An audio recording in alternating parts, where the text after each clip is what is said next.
Hey everybody. Dragon Age Veilguard recently dropped on PlayStation Plus, so I decided to give it a go.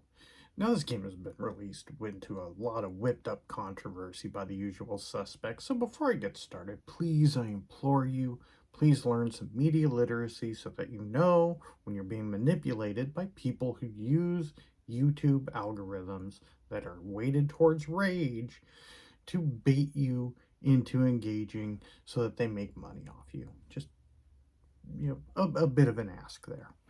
Now, the original Dragon Age games passed me by when they were released. I was way too busy at the time, and generally my gaming consisted of stuff that I could pick up and put down, and if I did play something more in depth, it was usually reserved to a Fallout or Elder Scrolls or something like that.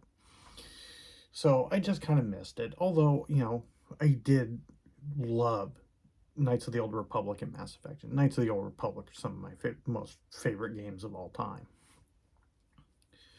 I was going to go back and play through Dragon Age 1, 2, and 3 first, before jumping into Veilguard, because they are available through Game Pass. So I was going to play through those first before jumping into Veilguard, but once it dropped onto PlayStation Plus, I was just like, well, I may as well just go ahead and play it. And to, basically give a summary, I really liked it. I would even say it was probably my favorite new release of 2024. The story was engaging and entertaining, even if it does have its cringier or hacky kind of moments. And I'll get more into those critiques throughout the video. I enjoyed the companions, some more than others. And on my first playthrough, by about the halfway point, I settled into a group that was mainly Nev and Emmerich, even though I had started off with Nev and Balara. The combat was fun, it was buttery smooth, great lock-on. It felt great to chain combos, and the melee combat felt way more akin to that kind of satisfying combat that you get in an Arkham game than a traditional role-playing game, which, I mean, to me, that's a good thing. That combat is so good and so fun. There was no way I was not going to enjoy that combat. The choices, there are a couple of weighty choices as you go through the game, even if the personal interactions between companions can sometimes feel a little anemic. Overall, it's just a fun experience, which is what I look for in a game.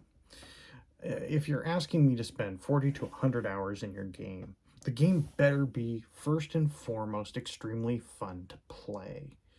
The story is secondary for me when it comes to video games. I can play through an extremely fun game with tight gameplay, with a trash storyline. I can't play through a game that is janky and broken, but has the most impeccable and amazing writing. Like, I don't care. The writing can be Oscar winning. It could be the greatest story ever told. But if that gameplay is trash and broken, and then I'm not going to play through that game. I'll go watch the cutscenes on YouTube. But I ain't playing it. Now, there are some valid criticisms here. The having played through now a large swath of Dragon Age Origins, I can see where some of these more valid complaints come from. There's definitely a great switch in tone. Like, there is a very big switch in tone.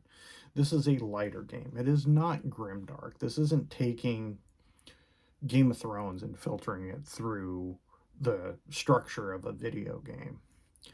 You can tell this is definitely trying to cater to more of a modern D&D audience.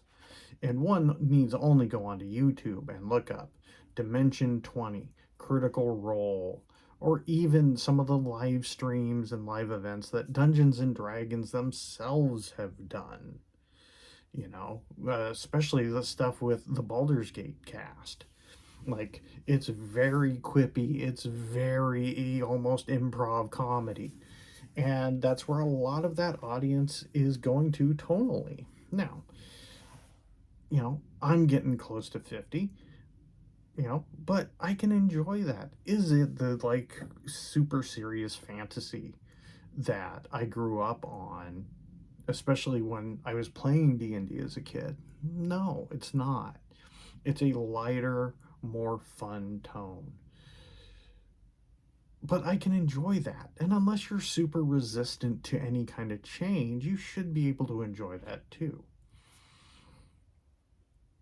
That said, that's at least a valid criticism of the writing. But also, BioWare and EA did not do themselves any favors. I thought that they were going to address the tone a bit better. So when I was doing research before I started recording this video, I watched some of the interviews that the creators did. And in those moments where I thought they were going to address the change in tone, where they would talk about how this is a lighter tone, that this had more light moments, they would then twist and turn and be like, well, but it's still dark. Like, it still has those dark moments. And yeah, they're there, but there was nothing on the level of some of the darkness that you get in Origins. Whether that's just, the start of the game where your family gets massacred, or, when I was running around and ran into the Brood Mother and the whole story of Bronca sacrificing her entire group to be golems because she was going after this anvil, or, finding out that Morrigan's mother, Flemeth, was going to pull a big Papa Palpatine move and transfer her essence into Morrigan's body, thus killing her own daughter to extend her own life. It had its moments, but nothing on that level. So I do get that, especially if you are more the type of person who does lean more towards that grim, dark tone. But that's not to say that this isn't enjoyable. The companion interactions are also greatly changed here, but it does make sense in the context of the story that they're telling. Outside of a couple of pivot points, there really isn't a way to really piss off or alienate your companions. If we look at it from a storytelling perspective, that makes sense, because in Origins, your main journey is amassing an army to fight the Blight and Loghain. In Veilguard, you're assembling a crew that needs to, by the end, when you're getting ready to fight these elven gods, you need to be a well-oiled machine that works together well. So it wouldn't really make any sense to have you purposefully going around and pissing off your companions left, right, center just because you feel like playing as a jerk through this playthrough. So from a storytelling perspective, it makes sense. That said, they should have peppered in moments where you could play that darker role. Whether it is giving a moment where, instead of having all this back and forth with the first warden, if you could be more of a jerk to him, if you could just straight out fight him, pull out your sword, go to town. I think that would have helped. Or even, going into Balara's story with, her brother Kalen. Like, instead of drawing that out, being able to just cut it off and just be like, no, man, you gotta die, and then just going on the attack.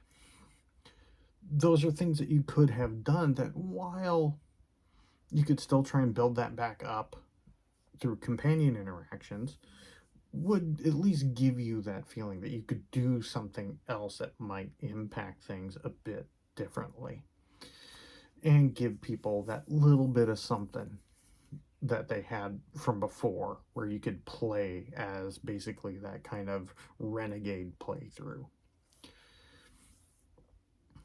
Another couple of valid complaints in regards to writing is that it is very heavy on the kind of MCU quippy dialogue, and it does in a lot of cases feel like HR is there in the room with you.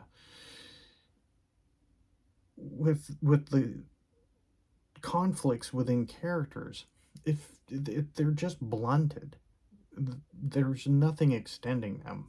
One especially egregious one is with Tosh and Emmerich. That argument is so brief and so quickly resolved within the same dialogue scene that it's meaningless. It's just kind of thrown in there to go, see, there's conflict, as opposed to putting anything behind it. It should have had like maybe some missions behind it, even if they were just meaningless fetch quests with maybe one or two points of bigger combat where you have to like chain Emmerich and Tasha's abilities together in some kind of combo, so that by the end, when you resolve and finish that little bit of a quest line, they're like, okay, this, we work together. This is how we have to work together. And that makes it a bit more satisfying, as opposed to basically just kind of telling them they need to get along. Like it's a very odd choice there that really kind of robs of any kind of depth. And the choice to really go with this kind of MCU Joss Whedon-esque quippy dialogue in an age where MCU fatigue is very real. I mean, the MCU itself is starting to struggle with connecting with a larger audience at this point. They're losing audience at this point. Making a decision to have a lot of that kind of quippy dialogue, was really a choice, and probably could have, really benefited from cutting back on some of that, or, giving some more characters a little more meat to go with. And I mean, let's be honest. I mean, it's not like Origins, writing is Shakespeare here. It's just more of a traditional fantasy dialogue, as opposed to being more modern and quippy. One of the other complaints I'm seeing also is that the romance options aren't as R-rated as past games. Now, again, I've only played through a good chunk of Origins as far as the older games go, but I do kind of get that. It does give more PG-13 vibes to prior games, and ultimately it really just kind of builds to one final love scene towards the end. You can't really instigate things in the same way that you can in Origins. In Origins, in my playthrough, I've romanced Morrigan. Anytime we go to camp, I can engage with her, either in just regular conversation and personal conversations. I can, trigger, love scenes or kisses or whatever I want to do in that game whenever I want to. And whereas with this, you can't really have those interactions with that character unless there is a prompt to go talk to him. And even then, it's got to be a general conversational one, not a mission-based one. Because if you go into a mission-based one, it doesn't give you an option to have a romantic back and forth there. So I feel like they really kind of dropped the ball there in comparison to older games, and I can see where people are looking at that and being like a little disappointed with that, especially for a game that kind of trends into the thirsty side of things, as a lot of BioWare games tend to do.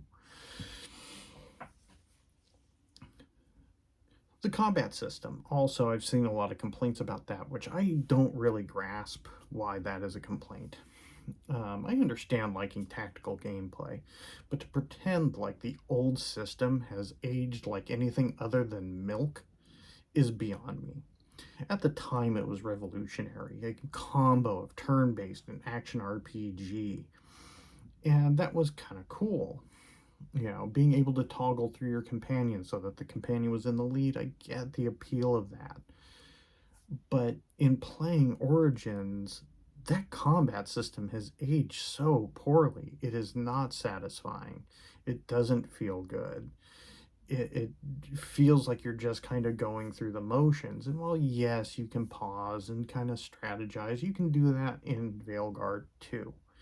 Just that you can't cycle through and control your companions as your main, and you're doing you're doing this real-time action RPG combat, which to me is just more satisfying. That Arkham style combat for the melee, and then being able to roll back and do ranged combat. Like, to me, that's a much more fluid and satisfying combat system. And I think overall adds to the fun of the gameplay as a whole. Now I am going to spend a moment here on what I view as the biggest unfair criticism of the game, which is mainly centered around Tasha's storyline. And I'm sure if you've been on YouTube and you've looked up Veilguard, you'll see 100 videos with the same profile or the same teaser image, calling it Veilguard or woke trash, with a cartoonishly photoshopped photo of Tosh on there. To address that complaint, they're complaining literally about, and I'm being generous, because the storyline devoted to Tosh being non-binary makes up maybe 20 minutes of the game. My playthrough is 41 hours. So you're talking less than 1% of that game. That's to torpedo a game because you didn't like less than 1% of the content in that game is wildly unfair. That's just dishonest criticism. You may not like it, but hey, guess what? They're skippable. You don't have to play as Tosh. And even if you want to 100% it, and you're like, okay, I'm going to hold my nose and play through this even though I don't like this part of the game, you can skip every single dialogue scene. You can just boop, boop, boop, boop, boop right through it. So to torpedo a game based on that is wildly unfair criticism. Just totally unfair. It's rage bait, and you're basically just trying to play this culture war stuff to make money at that point, because this is not honest criticism. It's just not. Now, there is honest criticism to have about that storyline, because it is not very well written. It is very hacky and cringy with the way that it's handled. And it's made even more blatant by the fact that it is kind of shoved on top of a storyline that is much better written, that is also about Tosh having problems conforming to an identity and the familial impacts therein, because the core of Tosh's storyline is this pull between Kunari and Ravani, and wanting to just be a dragon hunter, and dealing with their mother and all of that. That part of Tasha's story arc is very compelling, very well written. You can identify it in many different ways. You can identify with it. It can be a metaphor for religion. It can be a metaphor for sexuality. It can be a metaphor for identity. All of these things, you can pull into it what you want. It's a much better, well-written thing, and feels less heavy-handed and forced.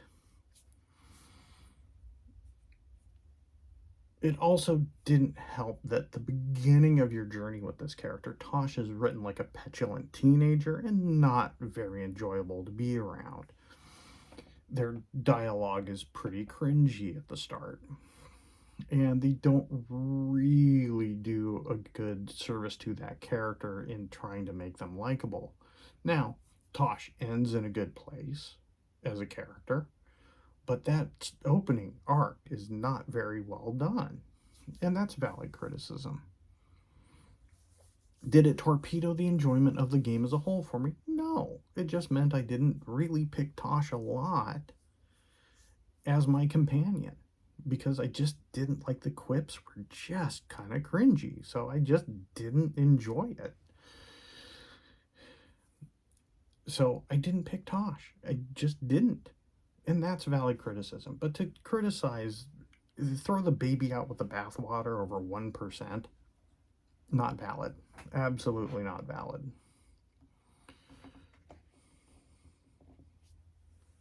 Another bit of unfair criticism is towards the character models and the art style. Looking at the cinematics for Inquisition, I don't see that big of a leap in character model. I mean, yes, they try and do a more photorealistic style in Inquisition, but I mean, is hemming more towards Uncanny Valley better than what you get in Veilguard? Absolutely not. Also, Veilguard has some of the best hair. The environments are gorgeous. Overall, the character models look great. And yes, I can see, some valid criticism in a character creator that allows you to mold the face into any sort of, crazy cartoonish looks while minimizing butt, boob, and bulge options as, just kind of being a weird take as far as, like, well, if I can make my character look as ridiculous as this, why are you limiting these options? Like, that seems weird to me. But, I get that. But to say that this is somehow some or Pixar-esque, trash heap is just weird. Especially when half the criticism I'm seeing are things like, oh, Isabella's boobs aren't as big. Never mind that in the first game, they aren't either. So it's a lot of selective outrage in that. It's a lot of selective hand-wringing, a lot of selective complaining, and which is funny for all the other moralistic pearl clutching and hand-wringing they're doing, that one of their biggest complaints is that there aren't enough big boobies. Take with that as you will, but let the cognitive dissonance of a lot of these complaints, let it really get to you. Like, I mean, really let that sink in and kind of tell you, like, hey, these guys are probably feeding me a load of bullshit.